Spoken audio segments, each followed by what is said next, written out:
Hey guys, it's your boy Dope Snare. Today we'll be looking at the Native Instruments Komplete Kontrol M32 keyboard. I got it about a month ago. I don't know if this is an official review or just some thoughts on it. Take a look at it. Pretty nice. It's low profile. Doesn't take up too much space. Keys are okay. They're not the greatest, but they're not the worst either. They're pretty good. It comes with some software, the control software. I don't know if I've ever actually used it yet because a lot of the stuff it sets up automatically.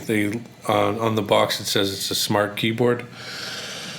So it's pretty intelligent, like especially when paired with a machine micro. It's things get mapped to the knobs and everything seems pretty automatic. I didn't have to set up any crazy software or mappings or anything. It doesn't work with all my plugins and I can't browse everything, but I can browse quite a bit of it. Excuse me, especially if it's native instrument stuff. So it's pretty sweet. There's a browse button. You could browse sounds or browse plugins or browse presets of plugins.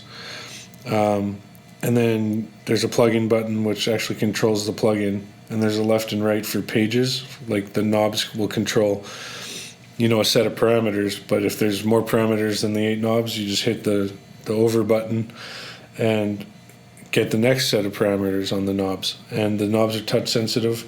And there's a little screen. So when you touch a knob, it'll bring up the parameter on the screen. So if you load it up in EQ and you touch this, it's going to say, low gain or low frequency. And then you could turn the knob, change the frequency, go over to the next knob, cut it or boost it. And I think I really got excited about that. Able to control EQs with knobs on my keyboard. Like that's so sweet. Like I've had at least three or four keyboards in the past, and like they have all these knobs and sliders, and like none of them really worked. Not very intuitively anyway. Like they're too much a pain and hassle to use. So I would find myself just using the keys and maybe the pads, and like all those knobs and faders never did anything.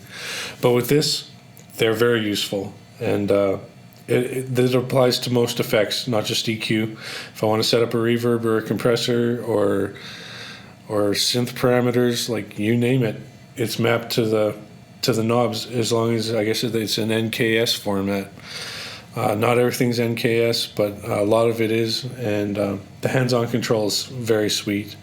The bigger knob is you can push it in, and I think it goes left to right, up and down, so you could really menu dive and take control of things. Excuse me. And in live, like Ableton, the bigger knob actually acts as like a punch-in recorder. Like you pick a clip or whatever, and you just hit the knob, click, and it will start recording your loop. You play your part, you stop it. It's really intuitive. It's pretty cool with live as well as a machine. Let's see here. They have some cool buttons on here. They have a scale mode, and I'm assuming they have a chord mode. If they don't, that's not the end of the world. But they have some nice buttons that aren't on the micro, like the ideas view, quantize, undo,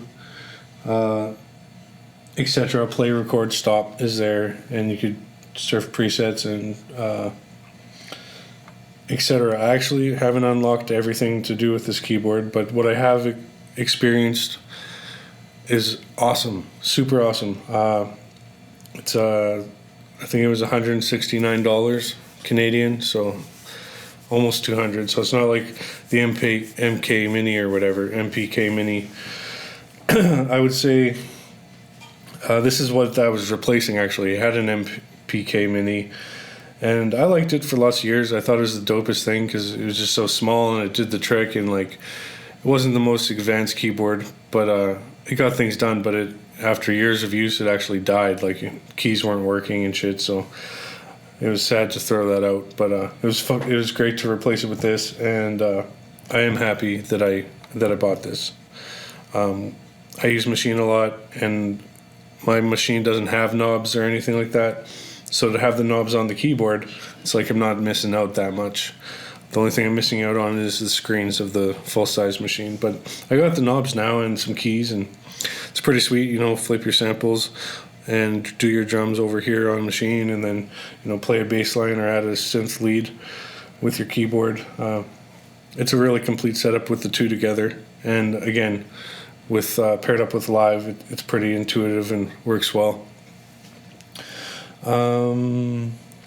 Not too sure what else there's to say about this. I think there's more control than I've even tapped into, but from what I've learned about it and my experience with it within this last month is it's very hands-on and very intuitive and very, very fun, and it makes a great companion piece to the MK Micro or the Micro MK3, sorry, and works great with live. So it's a good keyboard. That's all there is about that.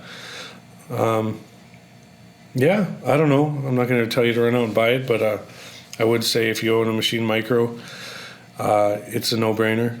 It's a perfect companion keyboard. Obviously, there's more expensive ones with more features and screens and all that. But if you're on a budget and you're not really a keyboard player, this is a good keyboard. I guess I'll just leave you with that. So, peace.